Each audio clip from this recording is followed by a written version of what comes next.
My husband pushed me out of our riverfront home while I burned with a fever, wearing only a thin coat and his warning to take nothing. He did not know I had sewn an encrypted phone into the lining. 3 days later, just as he prepared to marry his perfect mistress, I froze every account he and his mother owned. He thought I was the victim, but I was the one holding the detonator. My name is Lauren Whitaker, and at 36 years old, I was currently vibrating with a fever that felt like it was boiling the marrow in my bones. The sprawling living room of our riverfront home in Savannah, Georgia, usually a symbol of the peace I had cultivated, now felt like a mausoleum. I lay curled on the beige linen sofa, teeth chattering so hard I bit my tongue. I had sent 3 texts to my husband, Ethan Caldwell, over the last 2 hours. Please, come home. I can't drive. I think I need a doctor. The screen remained dark. When the front door finally opened, it was not with the rushed panic of a worried spouse, but with a casual, heavy thud. Ethan walked in, bringing with him the humid night air and a scent that made my stomach turn. It was a cloying mixture of top-shelf bourbon and a floral perfume that definitely did not belong to me. He did not look at my shivering form. He did not ask about my temperature. He simply walked to the coffee table and tossed a thick manila envelope onto the marble surface. It landed with a slap that sounded louder than a gunshot in the quiet room. "You are expired." "Lauren," he said. His voice was flat, devoid of anger or pity, sounding exactly like he did when he fired an underperforming junior associate. I struggled to push myself up on one elbow, the room spinning violently. "Ethan, I'm sick. Please." He ignored my plea, pulling his phone out to flash a photo in my face. The screen showed a woman who looked like she had been manufactured in a laboratory for trophy wives. Blonde, polished, radiant. "This is Sierra Vale. She is 31, Ethan announced, staring at the photo with a possessive smirk. "She fits my image. She understands the optics of my career. You are just a housewife who leeches off my success. I have outgrown you." The cruelty was so precise it almost cauterized the fever chills. He looked down at me, his eyes sweeping over my sweat-dampened pajamas with undisguised disgust. "You have until dawn to get out," he said, checking his watch. "And listen to me carefully. You take nothing. No jewelry, no designer bags. You do not touch the car keys. If anything of value is missing from this house by sunrise, I will call the police and have you arrested for theft. You leave with what is on your back." That is it. I did not cry. I did not scream. I just watched him. I observed the way his eyes refused to meet mine directly, focusing instead on a spot just above my hairline. I noted the arrogance in his posture, the confidence of a man who believed he held every single card in the deck. I memorized the cadence of his voice, storing it away in a cold, quiet place in my mind so I could return it to him later. Word for word, "Get out," he repeated. Then he turned and walked toward the master bedroom, slamming the door shut. The silence returned, but the house felt different now. It was a stage that had been cleared of actors. I forced my body to move. My legs felt like lead as I dragged myself toward the coat rack by the foyer. I grabbed my old trench coat, the one I used for gardening, the one he deemed too ugly to donate. My fingers, trembling from the fever, fumbled with the hem. I found the hidden seam near the bottom and ripped the lining. It tore with a sharp sound. Inside, wrapped in protective fabric, was a sleek, matte black phone. It had no camera. It had no browsing history. It contained a single contact. I pressed the call button and held the device to my burning ear.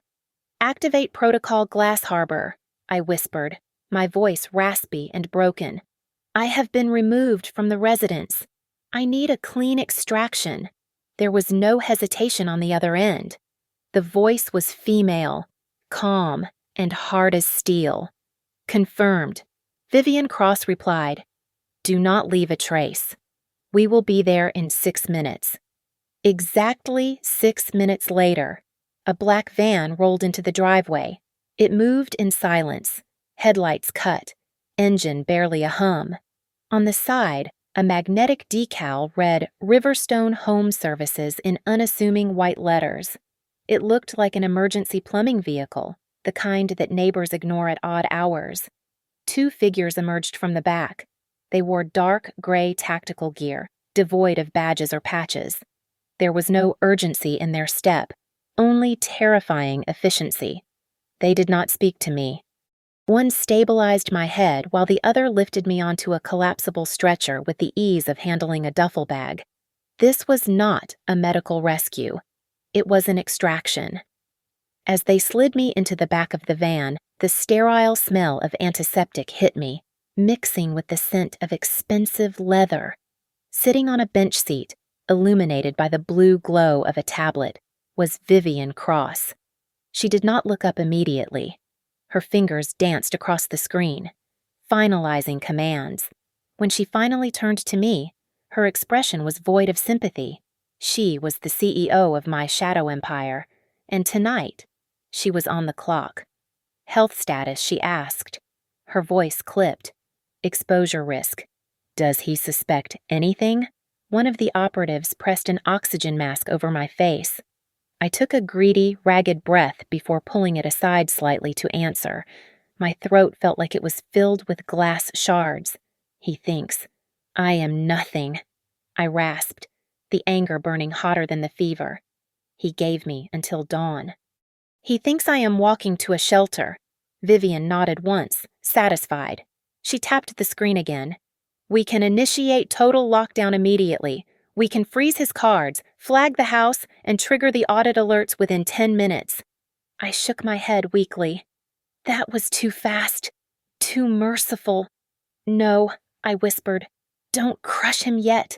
Give him 24 hours to enjoy it. I want a broken ego, not a concussion from the headlines. Vivian swiped to a new window on her tablet and turned it toward me. Hartley and Finch LLP are on standby. Our forensic accountants have already mirrored every transaction from the joint accounts before he could change the passwords. We have the leverage. Leave a glimmer of hope, I instructed, forcing my eyes to stay focused on her sharp features. Don't block everything instantly. Let a few small charges go through. Make the big declines look like a system glitch. I want him to spend tomorrow on the phone with customer service, thinking it is just a mistake. Let him dig the hole deeper while he tries to fix it. The van began to move, rolling smoothly out of the neighborhood without a sound. We were heading toward Atlanta, to the St. Rowan Private Clinic. There would be no record of Lauren Whitaker checking in. I would be Jane Doe, a ghost patient in a facility that did not advertise its existence. As the miles blurred past, Vivian handed me a stylus. My hand trembled violently, the fever making my joints ache, but I gripped the pen like a weapon. One by one, documents appeared on the screen. Power of attorney, asset separation protocols, immediate transfer of holding rights. With every shaky signature, I was surgically removing my wealth from the accounts Ethan thought he controlled. I was peeling the gold leaf off his life, strip by strip, while he slept upstairs with a woman who thought she had won the lottery. I finished the last signature and let the stylus drop. My vision was fading at the edges, the exhaustion finally claiming me, but a cold satisfaction settled in my chest. 3 days, I murmured as the darkness took over. 3 days is long enough to move the money, but short enough that he won't figure out who is pulling the strings. 7 years ago, Ethan sat on the same beige sofa where he had just discarded me, staring blankly at a turned-off television. He had been laid off for the second time in a year. His ego was glass, fragile and sharp, and I learned quickly that the only way to hold him without getting cut was to make myself smaller. I worked double shifts, managed the bills, and cooked dinner, all while pretending his sporadic consulting gigs were keeping us afloat. I learned to silence my own ambition so his insecurity would not have an echo chamber. But silence does not mean inactivity. While Ethan slept, paralyzed by his own pride, I was building. I founded Onyx Meridian Holdings on a laptop in the laundry room. It started small, buying distressed assets and undervalued stocks, but my instincts were aggressive. Within 5 years, I controlled logistics chains, consumer brands, and real estate portfolios. But my name appeared on nothing. I buried my identity under layers of shell companies and trusted proxies, to the world and to my husband. I was just Lauren, the supportive wife who was good with household budgets. That was where Vivian Cross came in. I found her at a tech conference in Chicago 4 years ago. She was the smartest person in the room, yet I watched 3 different men interrupt her during a panel. I saw the fire in her eyes, the same fire I had to smother every day at home. I approached her afterward and offered her the position of CEO. She would be the face, the shark in the boardroom. I would be the ghost in the machine. Why hide? Vivian had asked me once, years ago. Because Ethan needs to be the king, I had replied, looking at a text from him complaining about a cold dinner. If he knew I bought the company he works for, he would hate me more than he loves me. I hid my brilliance to save my marriage. Now, lying in the sterile bed of the St. Rowan Private Clinic, I realized I had only been financing my own execution. Vivian sat in the chair next to me, her tablet glowing in the dim light. The fever had broken, leaving me cold and lucid. "They are moving fast," Vivian said, her voice low. "Your mother-in-law, Diane, arrived at the house an hour ago. She and Sierra are already planning a redecoration. They are discussing replacing the living room curtains. They want something gold." I let out a dry, humorless laugh. "They are measuring the windows before the body is even cold." "There is more," Vivian continued, tapping the screen. Sierra posted a story on Instagram, a view of the river with the caption "Finally home." "Do not flag it," I commanded, sitting up slowly. "Let her post. Let her tag the location. Do not attack her directly. I want her friends to see it and start whispering. Let them smell the desperation before we even make a move." Vivian nodded, but her expression remained tight. She swiped to a new graph, a jagged red line cutting across the screen. "Here is the anomaly," she said. "We monitored the joint accounts like you asked. Ethan is trying to spend, but he is hitting the soft limits we set. However, there was a transfer from a secondary account at 2 a.m, $10,000 moving to an offshore entity." I frowned. "Ethan doesn't know how to set up offshore accounts. He thinks the Cayman Islands is just a vacation spot." "It wasn't Ethan," Vivian said, looking me dead in the eye. "The authorization key belongs to Diane." The realization hit me harder than the fever. Diane Caldwell, the woman who claimed to love me like a daughter while criticizing my cooking, was not just supporting her son's affair. She was funding it. And she was smart enough to move money while everyone else was sleeping. "The mistress isn't just here for love," I said, the pieces clicking together in my mind. "And Diane isn't just a doting mother. There is a structure here. Someone is managing the cash flow, and it isn't my idiot husband." I looked at the digital clock on the wall. It was nearly dawn. The game had changed. "I am not just taking back my assets," I told Vivian, my voice steady for the first time in 24 hours. "I am going to expose the real bookkeeper in that house. If Diane wants to play with the finances, I will show her what a real audit looks like." By 9 a.m. on the first day, the surveillance feed from the shared credit alerts became my favorite television show. I sat in the clinic bed, an IV drip hydrating my system, while Vivian projected the transaction logs onto the wall. The humiliation began at a high-end venue called the Gilded Oak. Sierra was trying to put down a deposit for an engagement party that was, frankly, optimistic, considering her groom was technically still married. The alert flashed red on our screen. Declined. I could picture the scene perfectly. Sierra likely laughed it off, flipping her hair. "It must be the Wi-Fi," she probably said to the event coordinator, her voice high and tight. "This chip is so sensitive." Then Ethan stepped in. I saw the second attempt hit the system 2 minutes later. He used the platinum card, the one he flashed like a badge of honor. Declined. Reason security freeze? Suspicious activity. He is sweating now, Vivian noted, her voice dry. Heart rate data from his smartwatch just spiked to 120 beats per minute. Good, I said. Let him marinate in it. Ethan tried a third time. Declined. For the first time in their relationship, the invincible facade cracked. He was not the provider anymore. He was just a man standing in a lobby with a maxed-out limit and a mistress who was watching him with narrowing eyes. But the real blow landed an hour later. A courier arrived at our riverfront house. I had authorized the delivery through Onyx Meridian's legal team. It was a formal notice invoking the morality and legal stability clause of his mortgage. It was a nasty little provision I had buried in the refinancing paperwork years ago, stating that any significant legal distress or reputational risk allowed the lender to call the full loan due immediately. Vivian played the audio from the living room security camera. What is this? Sierra's voice was sharp. Ethan, what does it mean they are calling the note? It is a mistake, Ethan shouted, the paper crinkling in his fist. I will call them. It is just a clerical error. They want the full balance in 24 to 48 hours. Sierra read, her tone shifting from affection to interrogation. You said you owned this house outright. You told me you were liquid. I am liquid, he snapped, but his voice cracked. Just shut up for a second. Sierra.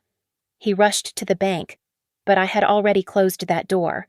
When he arrived at the teller, he was informed that his mortgage had been sold that very morning to a private investment holding company. Who is Onyx Meridian? I heard him scream over the phone to his personal banker a few minutes later.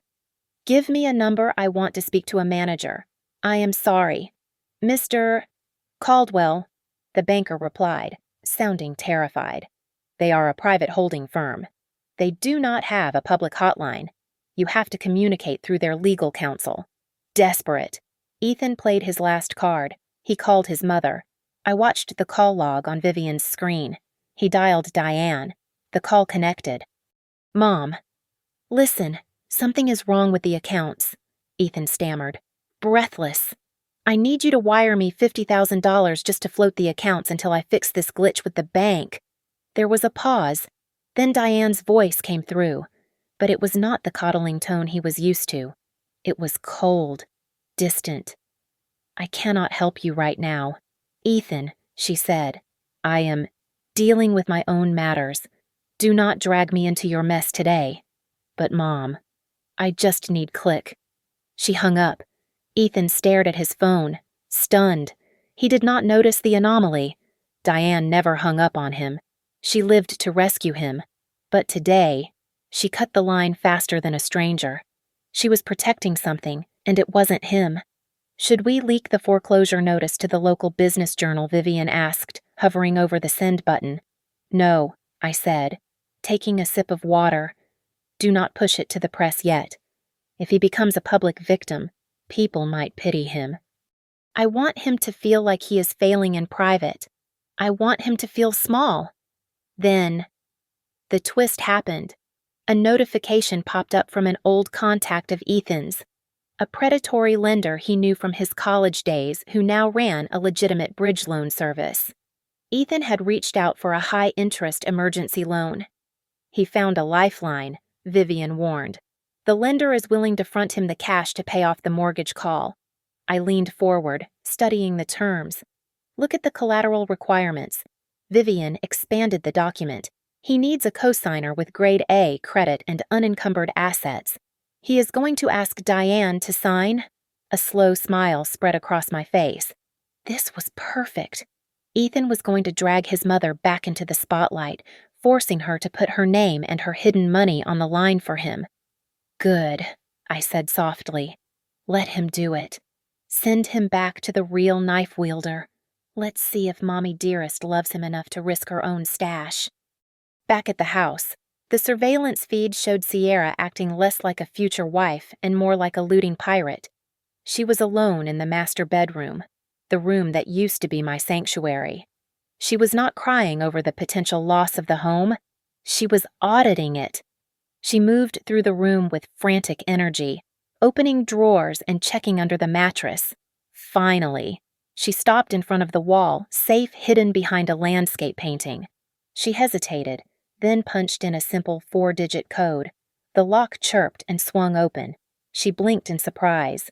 She did not know that I had instructed Vivian to remotely reset the combination to the factory default 10 minutes ago. I wanted her to see what was inside. Sierra reached in, expecting cash or diamonds. Instead, she pulled out a thick stack of legal documents. Her face fell, but as she began to read, her expression shifted from disappointment to confusion and finally to cold calculation. "What the hell is this?" she whispered to the empty room, flipping through the pages. Zooming in on the high-definition feed, I could see exactly what she was holding. It was a temporary asset custodian agreement and a liability transfer protocol. And at the bottom of every page was the signature of my mother-in-law, Diane Caldwell. But here was the twist. Diane had not signed these papers to give Sierra a gift. The documents named Sierra Vale as the acting director of a shell company that was currently loaded with toxic debt. Diane was effectively transferring legal responsibility for her own bad loans onto her son's mistress. Sierra was not the beneficiary. She was the scapegoat. Sierra pulled out her phone and began photographing every page. She was smart enough to realize she was being set up. She did not scream or call Ethan. Instead, she walked over to my jewelry box, which Ethan had forbidden me to touch. She swept 3 diamond necklaces and a pair of sapphire earrings into her purse. "Insurance," she muttered. Then she opened a travel app on her phone. I watched her screen as she booked a one-way ticket to Miami for 7 o'clock that evening. "She is running," Vivian said, her finger hovering over a command key. "Should I alert the police for theft? She has your sapphires." "No," I said, studying the screen. "Let her take them. If we stop her now, she is just a thief. If we let her go, she becomes a witness who is terrified of Diane. Look at the signature on that document again." I pointed to the monitor. Diane's signature, usually a crisp, practiced loops of ink, was jagged. The pen pressure was uneven. She was shaking when she signed this. I noted. "And look at the date. She backdated it to 3 days ago. Diane is panicked." Vivian tapped her keyboard, bringing up a new dossier. I found it. "Diane has a significant outstanding balance with a firm called Apex Retrieval Solutions. They look like a legitimate financial agency, but they are essentially high-end loan sharks for gambling debts. She owes them $200,000.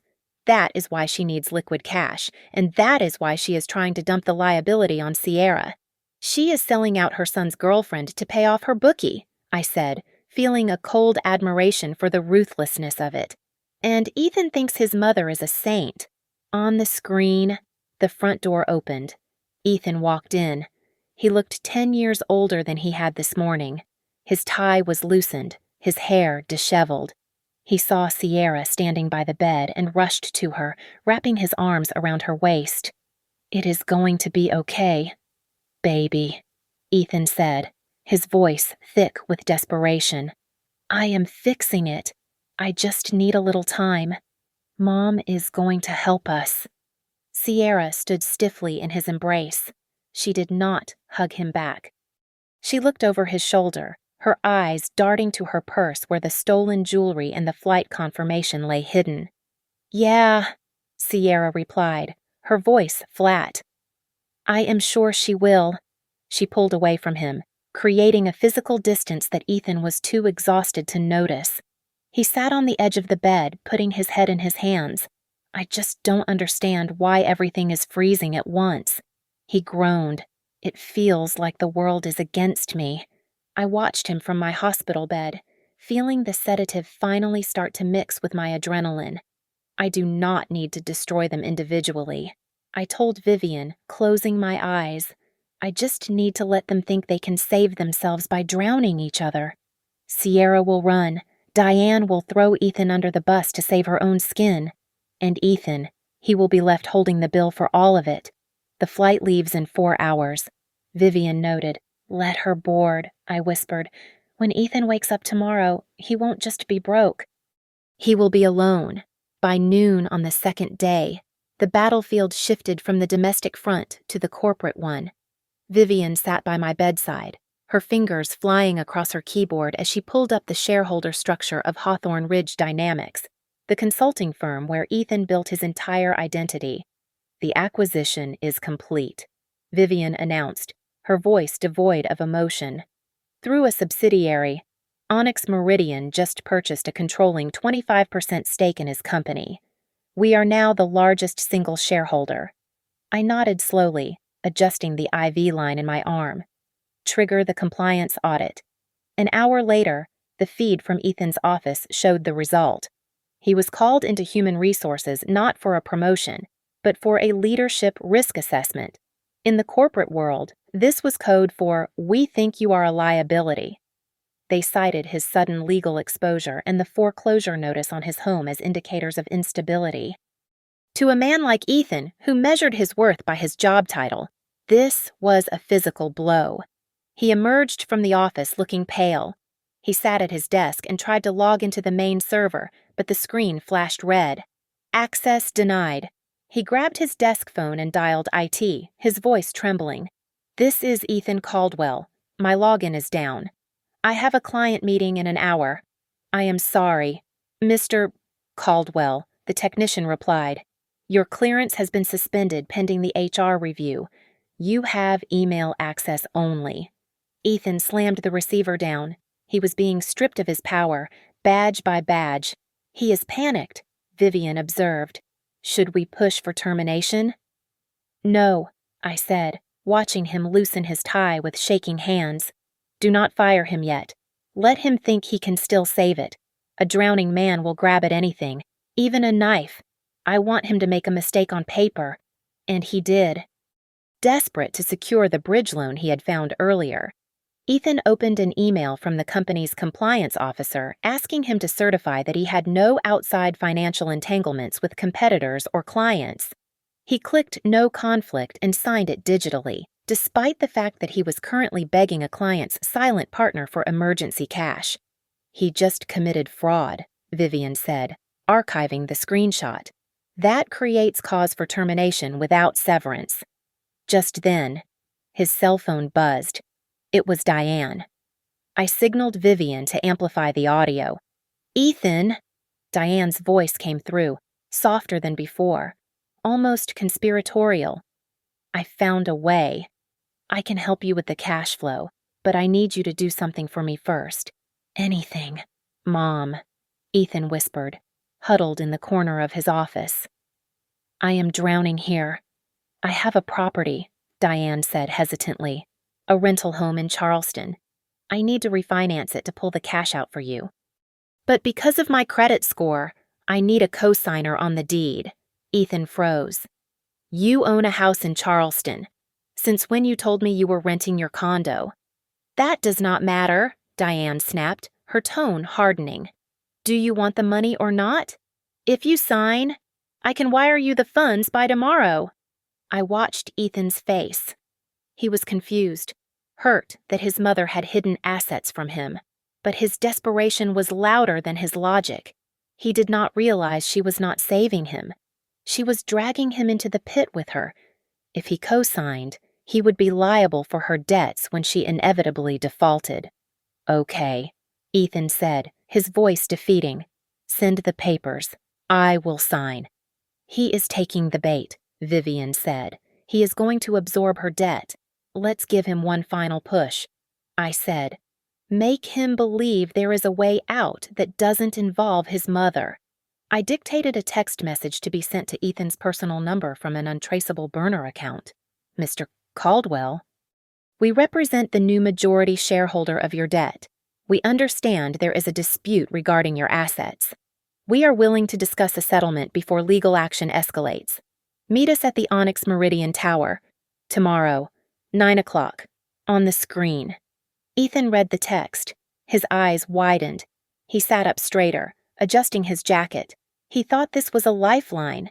He thought he was going to negotiate with a stranger, a faceless corporate suit he could charm or manipulate. He typed back, I will be there. He has no idea, I whispered, turning off the monitor. He thinks he is walking into a negotiation. He does not know he is walking into his own sentencing.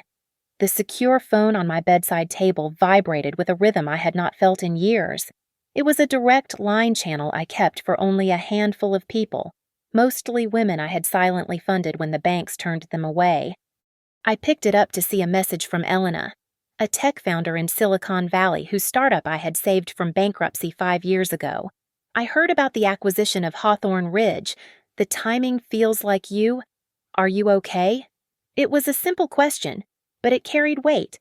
Elena was powerful now. She followed up immediately. I can deploy my legal team, Elena offered when I called her, her voice crackling with protective anger. I can leak the story to the Journal. We can make him toxic before the sun sets. No, I replied, staring at the ceiling of the clinic room. If a giant steps on him, he becomes a victim of a conspiracy. He will spin this. He will say he was crushed by corporate machinery. I need him to hang himself with his own rope. Vivian interrupted me, holding up her tablet. The GPS tracker on Sierra's phone showed she was sitting in the departure lounge at the airport. She was leaving, just as we predicted, but she was taking something valuable. She photographed every page of Diane's fraudulent loan documents. Vivian said, "That is our leverage against your mother-in-law. If Sierra deletes those photos, we lose the direct link. Let her board," I said. "But tell the legal team to draft a subpoena." "Wait," Vivian said, tapping her earpiece. "I am getting an incoming call on the encrypted line. It is... Sierra." My eyebrows shot up. Sierra had bypassed Ethan entirely. She had figured out that the chaos destroying her fiancé's life was too organized to be bad luck. She was calling the only entity that seemed to be in control. Vivian put the call on speaker. "I know someone is listening." Sierra's voice came through, shaky but determined. "I have the papers Diane tried to make me sign. I have the text messages where she admits the debt is hers. I will give you everything. But I want total immunity. I want my name kept out of the lawsuit." I signaled for Vivian to agree. "We accept," Vivian said smoothly. "Upload the files to the secure server. You walk away clean. But be warned, Sierra, if you lie, or if you hold anything back, we have footage of you taking the sapphire earrings. I am sending them now," Sierra whispered. "I just want out of this family." Back at the house, the walls were closing in on Ethan. A courier had just delivered the formal repossession notice for the car and the final foreclosure warning for the house. The timeline was brutal. He had 48 hours to vacate. I watched him on the feed. He was pacing the living room, screaming at the empty air. "She is doing this," he yelled, throwing a vase against the wall. "Lauren is playing dirty tricks. She is behind this." He knew it in his gut. But he had absolutely no proof. Every document, every foreclosure, every frozen account was legally sound. He was not fighting a wife. He was fighting the fine print he had never bothered to read. Then, the final betrayal unfolded. Diane arrived, but she did not bring comfort. She brought a notary. "Sign the deed." "Ethan," Diane urged, pushing a pen into his hand. Her voice was not maternal. It was frantic. "We need to secure that loan today." Ethan looked at his mother, really looked at her. For the first time. "Mom, I just lost my house," he said, his voice breaking. "I am about to lose my job, and you want me to take on another mortgage for you to save your rental property. It is for the family," Diane snapped, her mask slipping. "If I go under, I cannot help you. Stop being selfish and sign the paper." Ethan dropped the pen. The realization hit him like a physical blow. He was not a son to her. He was a credit score. He was a resource. Watching them. I caught my reflection in the darkened window of the clinic room. For years, I had told myself I was staying to keep the family together. But there was no family. There was just a system of parasites that had attached themselves to my competence. Ethan used me to manage his life. Diane used Ethan to fund her vices, And I had let them. I am done hiding, I said, standing up. The IV was out. My fever was gone. I am not going to send a lawyer to meet him tomorrow. Vivian looked up, surprised. You are going.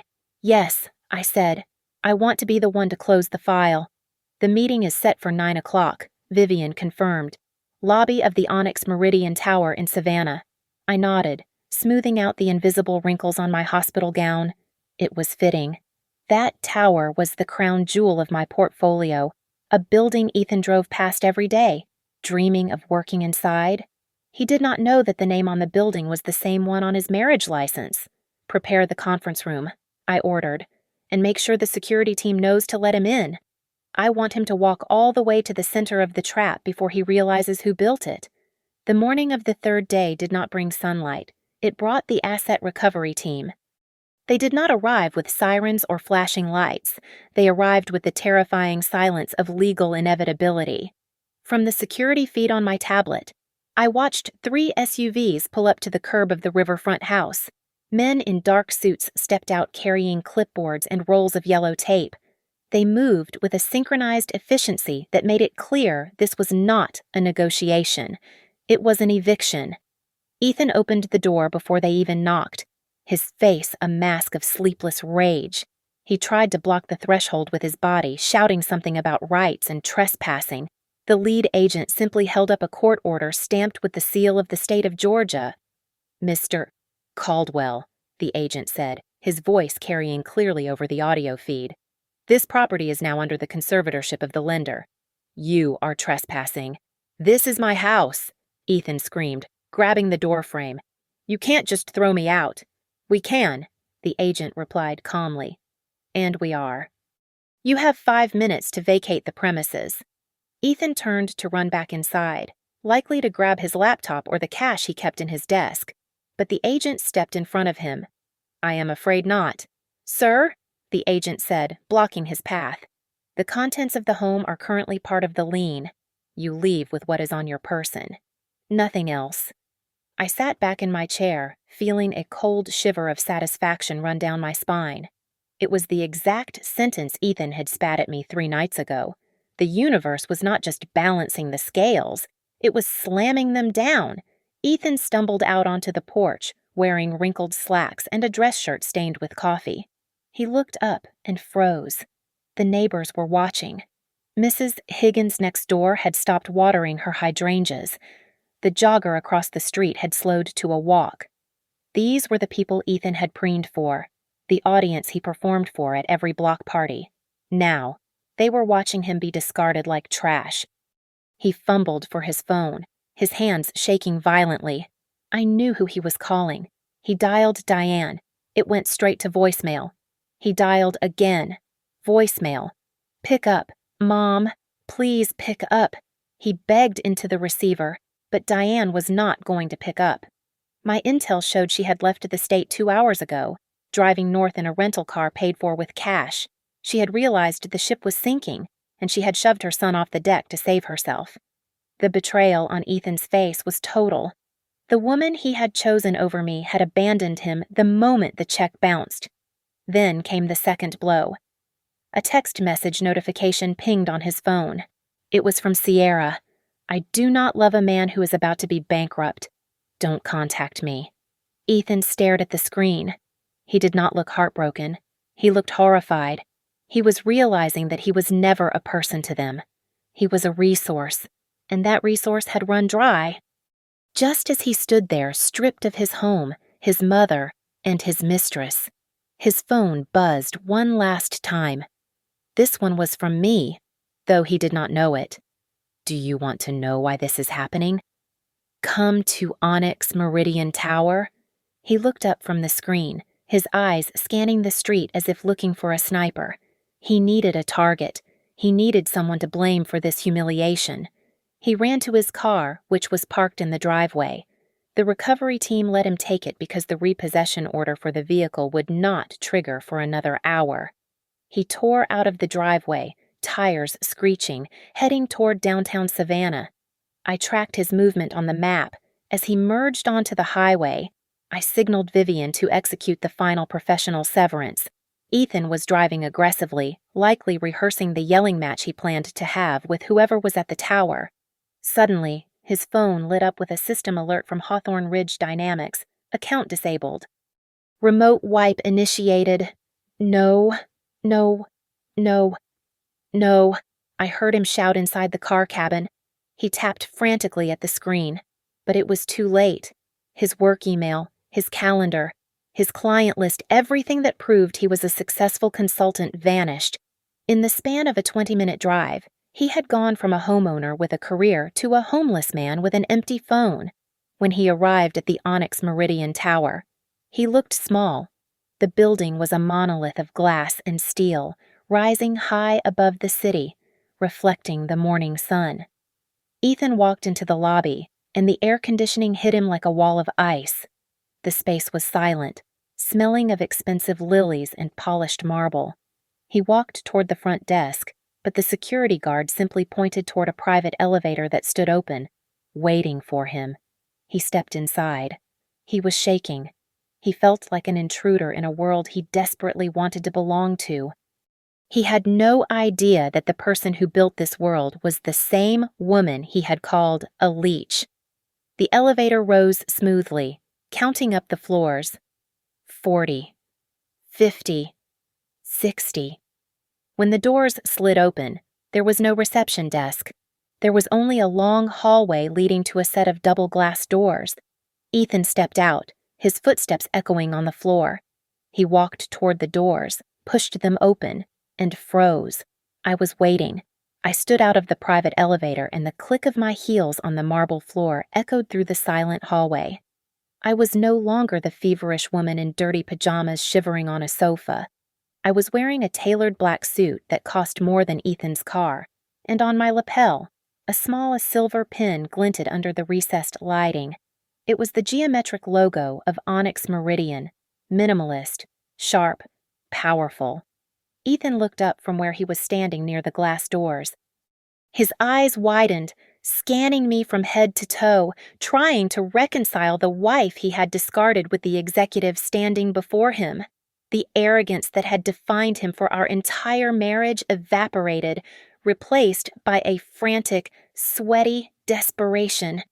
He took a step toward me, his hands raised in a placating gesture. "Lauren, baby, look." I know things got crazy.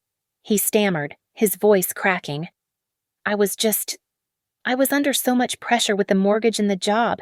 I didn't mean what I said. We can fix this. I love you." He was trying to smile, that same charming, boyish smile he used to get out of speeding tickets. He actually thought he could charm his way back into financial security. He thought I was still his safety net. I did not stop walking. I did not even look him in the eye. Instead, I turned to the receptionist seated at the polished desk near the entrance. "Who is this?" I asked, my voice cool and detached. Ethan flinched as if I had slapped him. "Lauren, it's me." "It's Ethan? I do not have an appointment with an Ethan," I said to the receptionist, effectively erasing 10 years of marriage in one sentence. "Please show the guest to conference room B. My legal counsel is waiting."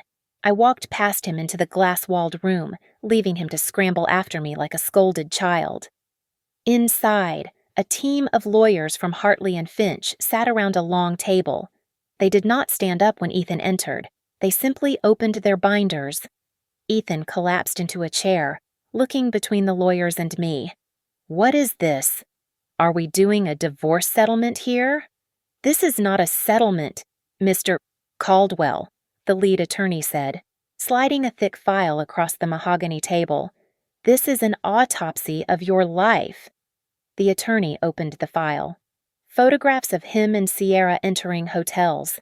Medical records proving he abandoned a spouse in critical condition. Bank logs showing the attempted transfer of marital assets to offshore accounts. Emails sent from his work address soliciting bribes. Ethan turned pale, but then a flash of his old defensive anger returned. He pointed a shaking finger at me. "You set me up," he hissed. You are the one pulling the strings. I will tell everyone. I will tell the press that my sweet, innocent wife is actually a financial predator. I will expose you as the witch behind all of this." I leaned back in my chair, interlacing my fingers. "Go ahead, tell them. But remember, Ethan, you do not have an audience anymore. You are unemployed. You are homeless. You have zero credibility. Who is going to believe the man who forged compliance documents?" "My mother will believe me," he shouted. "She knows I am a good man." I signaled the lawyer. He pulled out a separate document, the one Sierra had provided before she fled the state. It was the loan agreement Diane had tried to force Sierra to sign, along with a chain of text messages where Diane explicitly instructed a broker to liquidate Ethan's assets to cover her gambling debts. "Read it," I commanded. Ethan looked down. He read the texts where his mother referred to him not as her son, but as the liquidity source. He saw the dates. Diane had started draining his accounts 6 months ago. She was selling me," Ethan whispered, his voice barely audible. "She told me she was investing for our future. She was paying off loan sharks."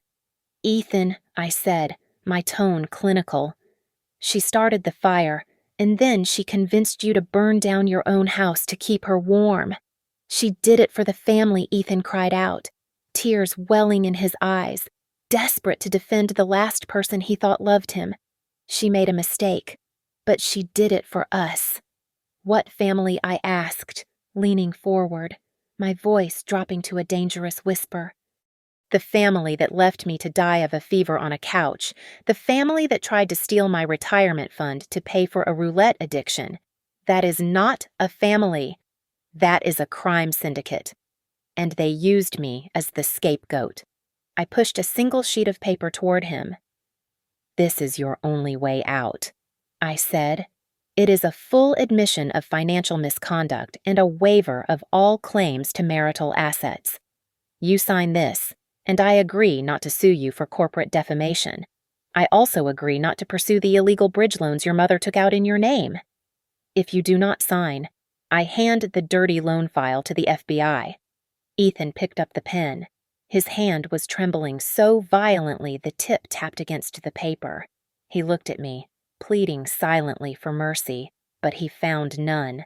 Just as the pen touched the paper, a notification popped up on the large monitor on the wall, a news alert set to track his family name. "Breaking Diane, Caldwell summoned for federal fraud investigation." Ethan froze. He stared at the screen, watching his mother's name scroll across the ticker. The reality crashed down on him. She was gone. His career was gone. Sierra was gone. And I was the only person in the room holding a life raft, and I was charging a very high price for a seat. "Sign it," I said. Before I change my mind. Instead of signing, Ethan dropped the pen as if it burned him. Panic overtook his shock, and he lunged for the last weapon he thought he possessed. He slammed his hand on the mahogany table, looking wildly at the lead attorney. "I will call the press," he shouted. "I do not want your ruin," I answered. "I want my freedom. And I want the truth signed by your hand." I tapped the paper where the ink was waiting. "Do it, or the file on your corporate fraud goes to the FBI immediately." Ethan picked up the pen. His hand shook violently, but he had no choice.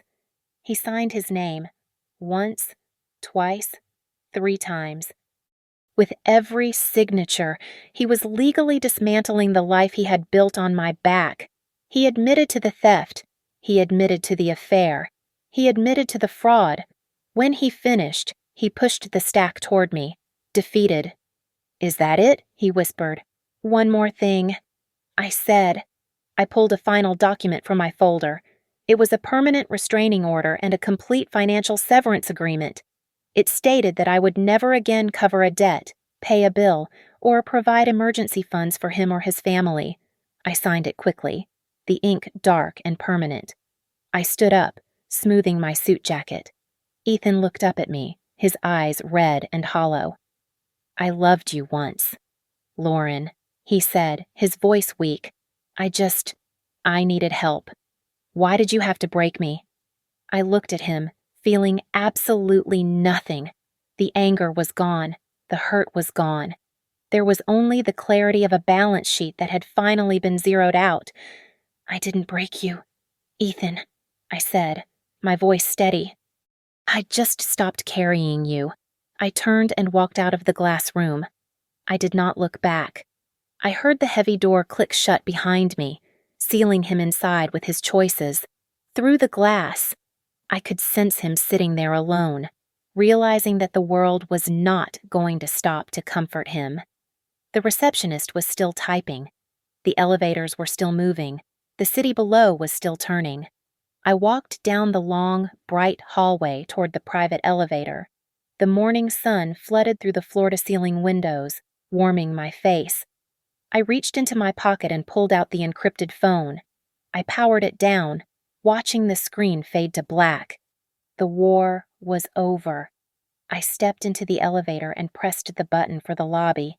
I did not wonder what Ethan would do next. That was no longer my department. The doors closed, and for the first time in years, the silence wasn't empty. It was full of potential. Thank you so much for listening to this story. Please let me know in the comments where you are tuning in from. I would love to hear your thoughts on Lauren's revenge. If you enjoyed this video, please subscribe to the Lily Revenge Stories channel, like the video, and smash that hype button to help this story reach even more people. See you in the next one.